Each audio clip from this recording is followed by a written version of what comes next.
If you're a new subscriber or a long time subscriber, then hey, bitch. And if you're not a new subscriber or a long time subscriber, then you already know what to do. Go ahead and hit the subscription button. But let's go ahead and get into Love and Marriage Huntsville. Okay? We have Kimmy and Jalen there in the kitchen, you know, getting things ready and together for dinner tonight.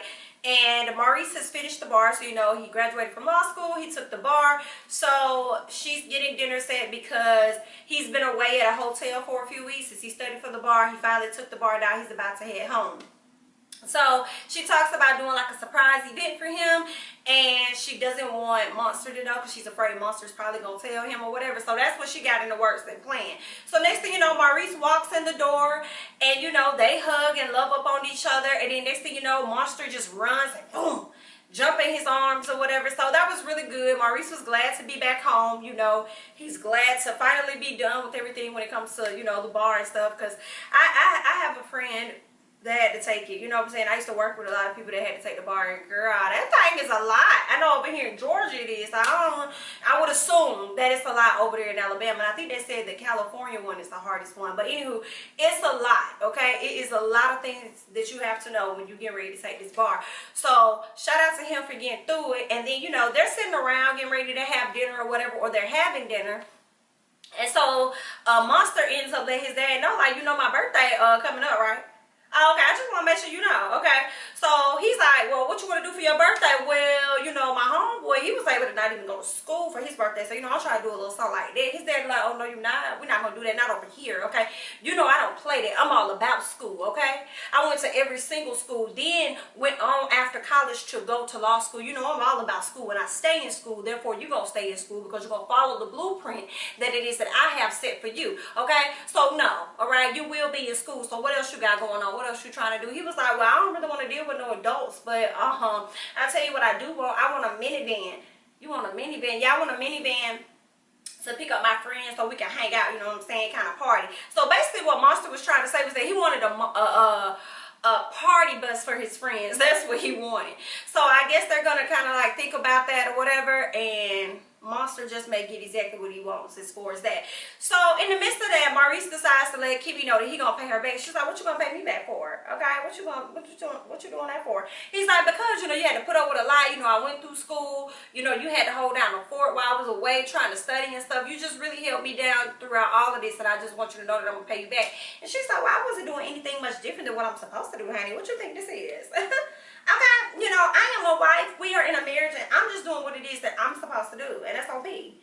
But if you want to give me some, I mean, you can do that. I mean, what you gonna give me? All right.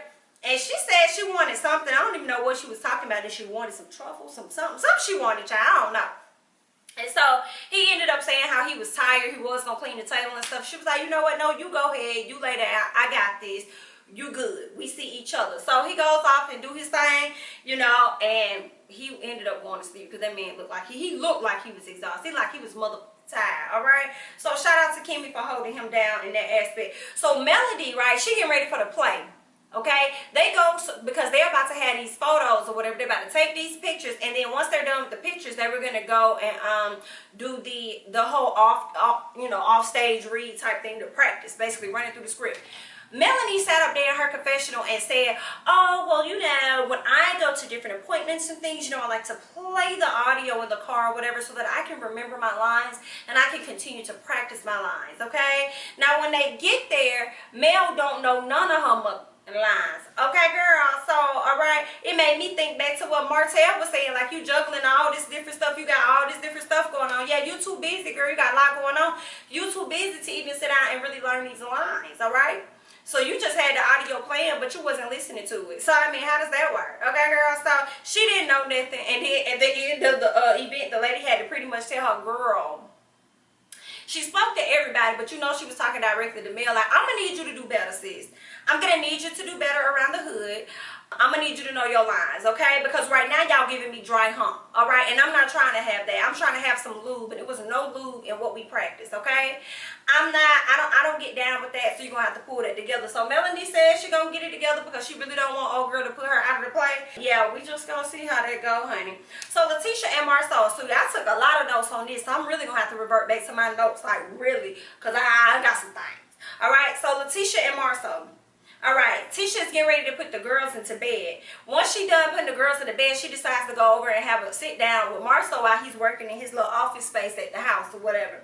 And she goes to see him and asked about his trip, you know, like, how was your trip or whatever. He said it was work. It was work, you know what I'm saying? Like, that's what it was. I ain't really got nothing else to tell you, girl. Like, it was work. She's like, well, why is it always work with you? She's like, you know, I've been thinking about the conversation that we had the other day, and, you know, I really was pressed about it. You really had hurted in my feelings, you know, because you sat up there and said that you was alone or whatever, and I'm like, I'm here with you. What you mean you alone? Like, I'm always around. And he's like, what are you talking about? I said exactly how I feel, okay? When I go to the gym, I'm by myself. When I go to work, I'm by myself. When I'm here with the kids and you ain't here, I'm by myself. Like, that's just what I mean. Why you keep coming over here acting like you don't know what it is we talking about, girl? I just told you what's tea. I feel alone, okay? It's not a feeling. It's what it is. It's pee, right? So then Tisha's like, she said, what can we do to fix this? Because she doesn't want him to...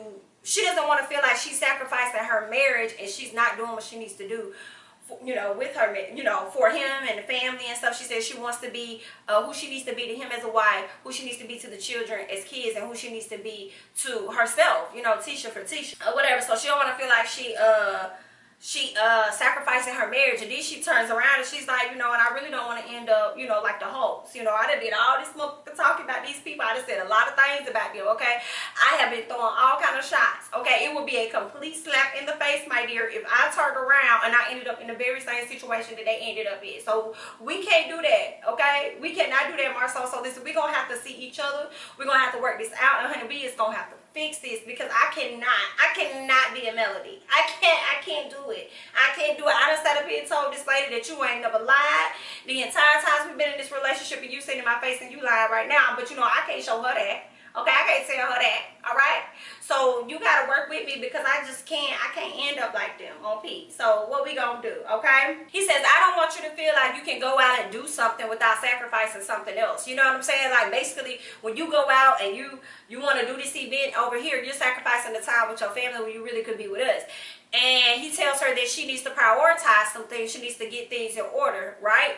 I guess some of the same thing that Martell over there telling to Melody. So too late, Tisha, you already in the situation, minus the side chick that we all are not aware of yet. He tells her that, you know, like, you need to prioritize. She tells him, well, I think you need to prioritize as well. That's just not a me. That's a you situation as well. Like, what you gonna do? I feel her on that 1,000%.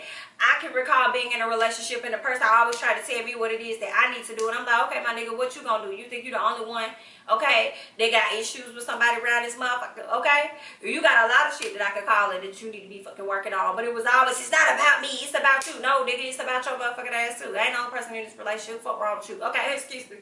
Oh my God, just flashback. Let's go ahead and get back into it, okay? So, anywho, I feel Tisha on that all day. You can be a dictator all day, Marlo, but you need to get on that same level of information that you sit out there, or advice that you like to give over to Tisha on P, okay? So I felt her on that, you know, and he gave her that look, like I said, of like, it's not about me, it's about you. Like, no, nigga, it's about y'all. How is it not okay for her to go and do the things that she wants to do? And some of that could be generating money into the, you know, into the household. How could she not go out there and do that? And then you want her to do, like, I'm just not understanding, like, why is it okay for you to do it and not okay for her to do it? Like, that makes absolutely no sense. But, you know, that's Marlo. You know what I'm saying? She know who she married. He said, when we got married, you used to be a Moore. Now you're Scott. You know, you gave up who you were so that you could become one. You no longer single. And I said, no, this mother, no, you didn't, boo. I know you did not. Just because your last name didn't change don't mean that you're single either. You in a relationship as well. You're in a marriage as well. So that go hand in hand. Shame on you, sir, for having certain expectations out of her and how she should move and what she should do, and you not trying to up your game either. What kind of shit is that? Okay, so I disagree with that. So then she said she did give up a lot. You know, she said when she got married to him, she gave up California because she was going to go to California. She gave up her internship because she was going to go there for that. And she decided to stay in Alabama and commit to what it is that he wanted, and then had these kids, had a family, and all this other stuff. So, and it's like, Tisha, I feel like some part of you, that's where you messed up right there, girl. You already started giving up your life. So that was already an example of what the heck he was going to want you to do anyway. But, I mean, you know, I ain't in our relationship, girl. That's what happened. You know, it is what it is, girl. Okay. So then he kind of gets condescending to me and then tells her, well, why don't you just go do that? Whatever it is you want to do, Tisha, you go do that. And then I'll be here and I'll take care of the kids. Like, shut up. Shut up. Shut up. Shut up. Shut up. I cannot. Like, I don't, like, I feel bad for Tisha because Tisha said they were together from like, what, 24? He was 26. And I think, you know, she's in her mid to late 30s now. And it's like, girl, you better snap on that man. I'm sorry. I'm sorry. Like, I'm not, girl, all this submissive stuff, that's cute. Be selective on your submission.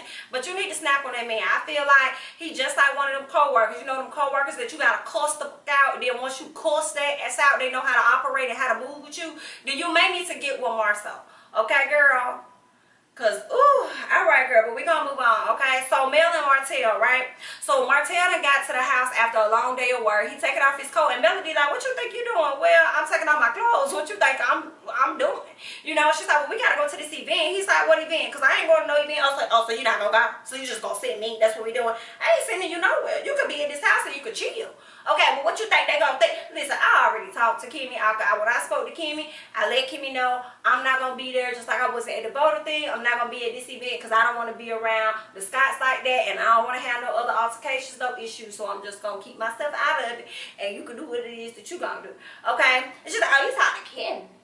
But when what you talking to Kimmy for? When you talking to Kimmy? Oh, I talked to Kimmy when she stopped by the office. She stopped by the office and said, oh, was y'all there by yourself?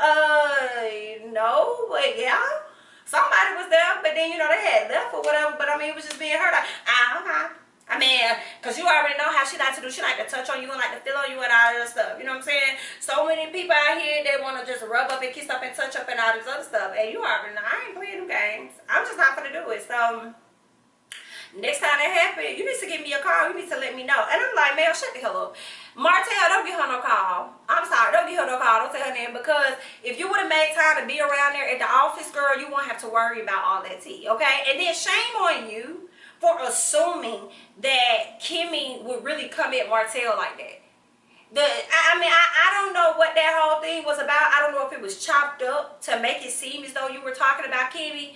But I can only go off of what I saw. And it felt as though you were accusing Kimmy of wanting to touch up on Martell and maybe kind of liking him. Now, see, now you're speaking your own insecurity out there. And I just completely disagree with that. I don't believe Kimmy would do that. And the fact of you to not know her character, to say some shit like that, like, I don't understand it. And then shame on you again to say this about this lady and then turn around and show up at her event for her husband. Like, girl, where they do that? Where they do that? I'm not from that part of Alabama. Girl, this is too much. No, ma'am. All right, so I don't know I hate that they can't have a reunion. It would be nice if they were able to have a little reunion for this part, but I guess they're gonna cut filming and get back to filming. I don't know how that's gonna work. But I would love to know what Kimmy thinks. You know, I know Kimmy is at a place where it's like, girl, I'm not even finna entertain this foolishness. Like, whatever. Like, I'm not even finna, y'all ain't finna get that much from me. And I feel her on that. But it's like, I wonder what Tisha thinking. Tisha probably over there like, ooh, girl, see, I told you, Mel wasn't nobody friend. I told you, get with the winning team, girl. I told you about it. Now she over here trying to accuse you, girl. So, okay, so hopefully it can be an easy resolved situation between Kimmy and Melody. But what she said, I didn't like that. I don't know what the hell that was about. But I really didn't appreciate that at all. So we get to Kimmy and Maurice's event. Well, the event that Kimmy is storing for Maurice. They're at the bar. They're having some drinks or whatever. And then next thing you know, she's like, let's move to another table. Whole time they got all the people in the back. They get ready to walk through to the back to go find a table. And next thing you know, everybody's like, surprise. So it was really nice. And he was so confused because he was like, what is this for? You know? I guess because maybe he graduated like a long time ago, probably like 6 months or something, or maybe 6 months to a year, maybe prior to him taking the bar. So it was kind of like, well, if you was gonna do this, you should have did this a long time ago. So he was kind of taken back. But it really was more so a just celebration party of just being done with things. Kimmy is speaking into existence that although we do not have his final scores for the bar, she's believing that he's passed. Everything is behind him. All the studying you had to do with law school, all the studying you had to do with the bar, all of that is gone, and now you can really focus on us and the family or whatever like that. So that's what it was, just like a celebration, you know, of completion event, which was nice. So who all showed up? Melody showed up. Destiny and Cedric showed up. You had Letitia and Marlo showed up. Tisha said that, oh, we not in a good place or anything like that, but I guess that we're going to do what the Holtz do. And, you know, they set the blueprint. So we're going to put on a good face for them. And I'm like, see, Tisha, that's why they be coming for you. Because you could have said what you needed to say without even mentioning them, girl. Okay, you could have just said we're going to put on a, you know what I'm saying, on a face and go ahead and move forward and what's tea. You know what I'm saying? But that's why they be coming for you, girl. Marlo is approached by this really pretty lady named Andrea. She is a architect out there in Huntsville. So she approaches him discussing the project for Destiny. And she's just like, you know, she approached me about the project or whatever, but, you know, I think that my pricing was a bit too high. And Marlo is thinking like, I mean, for all the work she needs to get done, it may go over a little, you know, it may go over $50,000, but I'm also at a place where I no longer want to compete for her business. I'd rather her just give it over to the host if she's going to give it to the host, and then just let me help them if they need my help in transitioning from residential or property construction or whatever over to commercial. And so Andrea's like, okay, well, that's a great idea. You know what I'm saying? Like, that's what's up. Well, Destiny walked over. She moseyed her way over. And she's like, hey, y'all, what's going on? And they're like, oh, we was just talking about your stuff. What y'all said about me then? What's what y'all talking about? We're talking about your project. Okay, what about it?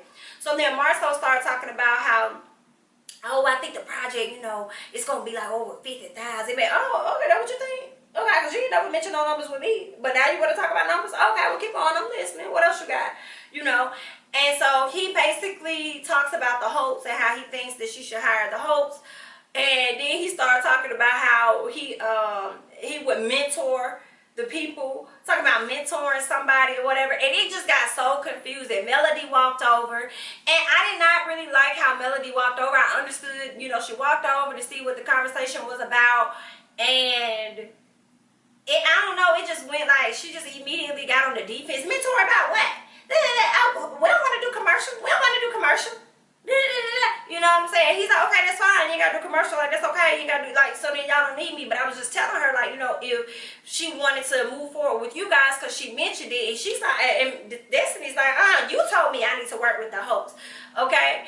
And he's like, well, I'm just saying you can if that's what you want to do, but I'll go ahead and, you know, I'll mentor you, or I'll be a consultant to you, and I'll mentor them, or whatever like that. And everybody else is just confused. And Melody like, don't play with me. Don't play with me like that. Don't play with me like that, Marlo. Don't play with me like that. You already know. If I needed help, it wouldn't be from you. It wouldn't be from you. It wouldn't be from you. You already know that. So don't even play with me like that, okay? So you got Tisha walking over talking about some, oh my God, my man. You know, my man, he over here with all these ladies. I gotta come over here and see what's going on. I gotta see what's going on. You know, I gotta be right here. So when Mel is coming for what's her name? It's funny to me, first of all, that Tisha will walk over there. I gotta be here for my man. You know what I'm saying? Yeah, be there for your man, girl. Because any other time he feel alone, I guess you wanted him to feel like he had you in that moment. So, okay. So then Mel is like saying what she's saying, getting shady with Marlo, and then here go Tisha. There go that Mel we always knew. There go that shady Mel. Shady Mel. There she go. And Marlo is like, don't do that. Don't do that. Don't do that. Just chill. Just chill. I understood Tisha in a sense of why she got slick. Like, first of all, girl, you came over here trying to talk to my man, and then you get an attitude. Okay, so if he not gonna get one with you, I'm gonna get one with you. But then I also understood the grown man, quote unquote, in Marlo of just being like, man, just let her, she gonna look a fool on her own. And the reason why I say I understand his aspect was because of how Melody approached the situation. Marlo didn't get an attitude with her. He didn't get loud with her. He didn't allow how she was feeling to really affect how he was feeling. So it did make her look silly to me. It looked like, girl, you're doing too much. You know what I'm saying? Even Destiny had a little attitude, but she wasn't doing the most. You know what I'm saying? And it's her project. So I'm like, yeah, Mel, I feel like you were doing a bit much in that scene. So yeah, so I understood Marlo. Like I said, when he told Tisha, you ain't gotta do that, you ain't gotta do that. But then I also felt Tisha also, my man ain't gonna say that to you. Like, I am, because I'm getting tired of you, girl. You know, so that's what that was. So we're back at Marlo and Tisha's house, right? So Marlo gets home from his long trip, and he looking around, and he see that ain't no food or nothing like that has been cooked.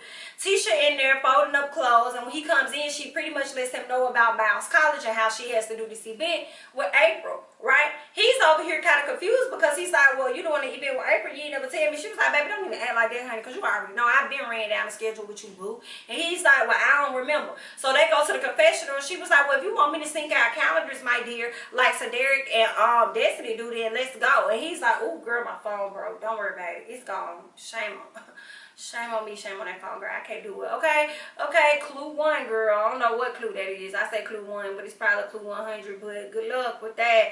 So, moving forward, he tells her, while she gone, he'll get a babysitter. She said, no, you're not. You're not gonna get no babysitter for my kids, boo.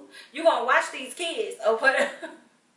Or whatever. He gonna say, well, that's what they got a mama for. She said, and that's what they got a daddy for. Here for it, here for it, here for it. I don't know who the fuck you think Tisha's supposed to be to you, sir. She's not your maid. She's your wife, okay? She's a part of the partnership. Partnership meaning two, okay? It goes hand in hand, all right? Do it together. The audacity. So it's like, I don't know what he be saying. Like, do you say this stuff to get under her skin? Or is this genuinely, you know what, this is who Marlo is. This show has been on for, what, probably like 2 years or something like that?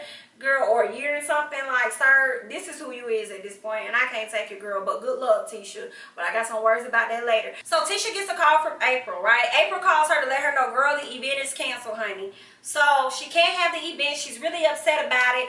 And girl, because of the pandemic, it was like, girl, we can't do it. We not gonna house that many people. So it was what it was. Tisha gets off the phone with April, informs Marlo of what she just said. Oh, the event is canceled. Marlo pretends to act as though he cares, and then tells her, oh, well, you can't go to Birmingham. And she's like, well, who said they can't go to Birmingham? I'm going to Birmingham. He's like, why would you go to Birmingham? I'm going to see my family. I haven't seen my brother, and I'm gonna stop by and see April. That's gonna make her happy. Like, what are you talking about? Like, I'm still going. And she asked him, are you gonna go? And he's like, no, I'm not gonna go. She said, everybody always asks, where is Marlo? He was like, that's funny, they love running me away, but then turn around and want to ask where I'm at. She's like, who runs you away? Your family? He was like, come on, Tisha. Now, you already know, like, things are okay right now, but in the beginning, your family ain't really like me like that. Like, let's be for real. She was like, oh, they did? He was like, oh, so this new to you? And she was like, I mean, I'm just saying. He was like, okay, listen, you know we from different sides of the track. She was like, what the fuck? What that mean? What is that supposed to mean, Marlo? She just kept asking me that. I'm like, if you be quiet, maybe he can answer because I'm trying to hear it too, girl. Hush. Okay, let him talk. So then he said, why would you get offended by something you don't even know what it means? Because she was like, she didn't know what it means. Like, what does that mean? He's like, why would you get offended? Don't get offended by something you don't know what it means. She was like, okay, but then explain to me. And he tried to explain. He said, you assuming that I'm talking about family, and that's not what I'm talking about. What I think he was talking about was pretty much mindsets of how they view things or how they see certain situations, like how they may handle situations or whatever. So they come from different sides of the tracks. But then it was weird because he said something like, you know, I've never seen, you know, anybody smoke or do this or that, you know, you did. So I guess for Tisha, I see her point of view because it's like, you are talking about family though. You are talking about family. You're delineating how you grew up versus how I grew up, and that still, to me, is connected to family. So I think, you know, she still kind of got frustrated about that. That kind of sent her down a hole of why it bothers her. She talked about what happened to her in college, you know, and then he's like, okay, so that happened in college. Then she reverted it back. So like, that's like somebody saying, oh, well, you're pretty for a dark-skinned girl. And so he was like, okay, you got picked on. It was what it was. Da-da-da-da-da. And I didn't really like that scene at all. I didn't like to see that Tisha was crying about that, and he just wasn't really showing her grace about it at all. It was just like, to me, talking to her like a child. You're not gonna sit up here and give me those tears. You're not gonna sit up here and make it seem as though I said this and that about your family, and I never did, and I never will, and it's stupid. And I'm like, who you talking to? Who you talking to? Tisha, you need to get with this man, okay? If I haven't said this already, I'm going to say it now, and if I say it again, I say it again. He is like one of them co-workers, girl, that you're going to have to cuss out, okay? So they'll know how to move with you moving forward, girl. You need to get with him. I just don't be liking how he talks to her at times. You know what I'm saying? He expects her to operate in a certain realm, and that kind of get on my nerves a little bit. Okay, sometimes I understand it, and sometimes maybe it's just like how you say things to her. Maybe it's not what you say, but how you say it. Okay, she's not a child. She's your wife. Okay, you're a clown though. Like, I can't. I will say this though. So, you know, they were going back and forth about that. She talked about the whole childhood thing or whatever. But this is my thing for Tisha. Tisha, baby, you need to go get you some therapy. If a statement like that can really trigger you though, to send you all the way back to, you know, college, then back to, you know, childhood or whatever like that, and ain't no God knows whatever else, you need to go have somebody else to consult with outside of Marlo, okay? Because clearly he can be insensitive and not willing to understand at times. I also think that y'all need to go ahead and hop into couples therapy before y'all do definitely be on the road to Martell and Melody with the divorce. I will also say this, Tisha, with you understanding and knowing your family history of growing up in the projects and this and that, and feeling like that's one thing Marlo said, like, you over here thinking that I'm saying my family's here and your family's here. Why couldn't it be different? Why couldn't you be here and here? You know what I'm saying? Like, she already thinks that she's less than. So for me, I feel as though that's one of the reasons why you're going to continue to stay in this marriage with Marlo, regardless of how bad it gets, out of the effort of being able to say, well, she's still married to her husband. You know, they still together though, or whatever. Just kind of like what Dr. Francis said about Melody. Like, yeah, even though you're failing over here, you'll still be able to have these things. Like, yeah, I may not have gotten that right, but look at all the things I did get, right? Let's pay attention. Don't pay attention to that. Let's look at this. So I feel like that's the same thing. You know what I'm saying? And I think that has a lot to do with the belief system within yourself, and the self-esteem within yourself, and the security within yourself, and the confidence. You know what I'm saying? So you got a lot of things that you need to work on, and I don't think Marlo is at a place where he can fully help you or give you that. So you need to go and seek out somebody that's willing to, you know, really help you in that capacity. Because he can just be so insensitive sometimes. And I do believe as Tisha is going on this journey and she's learning and becoming more of who she needs to be and what she needs to be and what she may have always wanted to be, when them kids graduate, Tisha probably gonna be on her Melody if she's not on it sooner than that. And she's gonna be like, baby, bye. Baby, bye. And if it's not going to be her, he's going to leave, because he's no longer going to see a point in living with you, being in a household with you when you've already raised the kids. Like, I just don't see, I don't know. Y'all need to go to therapy and get it together, because I definitely can see y'all being apart more so than I can see y'all being together. Don't really wish that for you. You know what I'm saying? But, yeah, that's what I think. But those are my thoughts. Y'all leave y'all comments below. How do y'all feel about the whole Marlo and Tisha situation with the conversation that they had? Like, what are your thoughts about Melody's approach to Marlo in a conversation that kind of technically didn't have nothing to do with her, but did involve her in a sense? Y'all let me know about that. What were your thoughts about Melody's opinion, what she had to say about Kimmy? About Kimmy touching all up on Martell. What are y'all thoughts about that? How are y'all feeling about us being on maybe the third episode of Martell not participating in activities that involve the Scotts? What are y'all thoughts about that? I believe we're on a break at this moment. I guess it's the season finale or whatever, or the season pause before they film some new stuff and bring it on in. I don't know, but y'all leave y'all thoughts below. Let me know how y'all felt about this latest episode of Love and Marriage Huntsville. I'm Jamie, that's me. Don't forget to like, comment, subscribe, share my videos, and I'm going to catch you guys in the next one. Bye-bye.